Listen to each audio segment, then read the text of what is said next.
스크린 골프에서는 5m 퍼 세크 정도의 바람이 한 클럽의 영향이라고 대충 계산해요. 그러니까 예를 들어서 내가 여기서 공을 이렇게 치려고 하는데 거의 맞바람 형태로 초당 5m 정도의, 왜 그 스크린 골프에 보면 바람 속도가 나오잖아요. 그러면 예를 들어 7번 아이언을 가지고 칠 것 같으면 6번 아이언 가지고 치는 게 낫다는 거죠.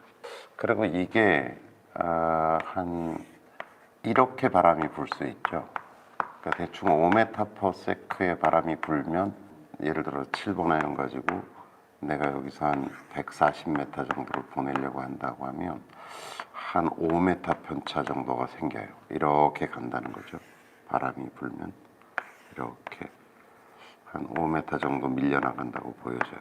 대충 뭐 사람마다 좀 다를 수 있고 구질 따라 좀 다를 수 있고 탄도도 따라 다를 수 있지만 대충 이 정도 영향이 있다고 보면 되는 거죠. 그래서 뭐 이게 이렇게 분다 그러면 조금 영향이 덜할 거고 이렇게 부르면 좀 이걸 이제 벡터량으로 계산하면 바람이 이렇게 분다는 얘기는 이렇게 영향을 요만큼 미치고 요만큼 영향을 미친다는 얘기겠죠. 고등학교 때 배우 문과에서는 벡터를 안 배우나? 하여튼 그래서 참고로 그런 정도의 영향이 있다라고 하는 걸 알고, 그런데 이제 이게 필드 골프로 가면 이걸 잴 수가 없잖아요. 5m 퍼 세크. 물론 일기예보 보면 요새 바람의 뭐 속도 같은 게 좀 나오긴 하더라. 그래서 기준은 이렇게 생각하면 어떨까요? 저는 이제 이렇게 생각하는데 산들산들 바람이 분다. 그러니까 이렇게 느껴지는 거죠. 아, 바람이 부는구나 라고 한 느끼는 정도가 사실은 약 한 클럽이에요. 놀랍죠?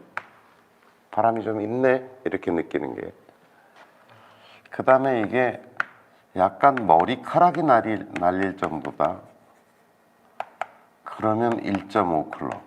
그 다음에 옷깃이 날릴 정도다. 머리카락이 약간 날리는 정도다. 그러면 옷깃이 좀 이렇게 옷이 펄럭펄럭할 정도다라고 하면, 그러니까 예를 들어 7번 아이언으로 칠게 맞바람이 이렇게 막 바람이 막 이렇게 옷이 펄럭일 정도로 분다 그러면 5번 아이언 정도를 선택하는 게 낫다.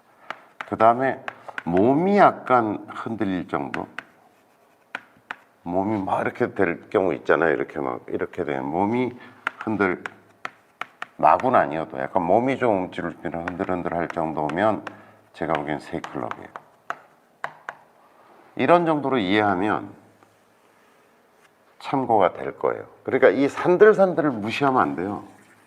산들산들. 왜냐면 공이라는 게 이렇게 치면 이렇게 올라갔다 이렇게 떨어지는 거여서 굉장한 회전체거든요. 공은 막 이렇게 회전하면서 가거든요. 그러니까 이렇게 바람이 이렇게 부느냐 이렇게 부느냐 옆에서 부느냐에 따라서 상당히 영향을 받아요. 그러니까 공이 그냥 날아가는 게 아니라 막 고속으로 회전하면서 날아가기 때문에 선풍기가 이렇게 부느냐 이렇게 부느냐에 따라서 영향을 꽤 많이 받는 거죠. 그래서 이 산들산들을 무시하지 마라. 이렇게 대충 이런 기준으로 놓고 보면 바람이 이렇게 부냐 이렇게 부냐 이렇게 부냐 이렇게 부냐에 따라서 영향을 받는다고 봐야 되겠죠. 그래서 이걸 잘 느끼고 어떤 골프를 잘 치는 사람들도 흔히 실수해요. 이렇게 보면. 네, 저는 이 정도 기준으로 어쨌든 바람을 이해하고 느끼고 하죠. 그 다음에 이제 내가 이렇게 서 있는 자리에서는 바람이 별로 안 느껴져. 여기도 이렇게 보면 깃발도 별로 안 펄럭거려. 근데 이렇게 높은 나무들이 있잖아요. 근데 이렇게 위를 한번 쳐다보면 공이라는 게 이렇게 가는 게 아니잖아. 이렇게 가는 거잖아. 근데 옆에 보면 나무가 막 이렇게 좀 흔들리고 있어. 그럼 이쪽엔 바람이 있는 거죠. 그죠? 예, 윗바람이 있는 거죠. 그러니까 이렇게 칠 때 바람을 느낄 때 그냥 자기 대기 시간에 가만히 있지 말고 이렇게 주변의 나무들을 보면 그 다음에 나는 여기서 바람이 안 느껴지는데 여기 깃발이 막 펄럭이고 있어. 이럴 수 있죠. 예를 들어서 이런 데 산이 있는데 계곡이 이렇게 있어서 바람이 일로 막 쌩쌩 불고 있을 수 있거든요. 그러니까 이쪽은 바람이 없지만 여기가 지금 여기 바람이 중요한 게 아니잖아요. 내가 서 있는 자리에 바람이 중요한 게 아니잖아. 저쪽이 중요한 거지. 그 다음에요, 점점점 이쪽에 예를 들어서 구간을 나눠본다면 이쪽은 공이 굉장히 빠른 속도로 가는 구간이니까 바람의 영향이 상대적으로 덜하겠죠. 근데 이렇게 가서 이제 떨어지거나 이쪽에는 공에 힘이 없는 상태인데 여기서 부는 바람은 꽤 영향이 클 거라고요. 그죠? 그러니까 오히려 이쪽 상태가 훨씬 더 바람의 영향이 중요한 영역이 되겠죠. 네, 그런 것들을. 근데 여기 바람 엄청 부는데 여기 이렇게 보니까 깃발이 가만히 있어. 저쪽에 보면. 그러면 이쪽은 바람이 세지만 사실 이쪽은 바람이 별로 없다는 얘기겠죠. 네. 그래서 깃발 잘 보시고 나무 흔들리는 거 잘 보시고 그 다음에 다른 사람의 샷도 굉장한 참고가 돼요. 다른 사람의 샷.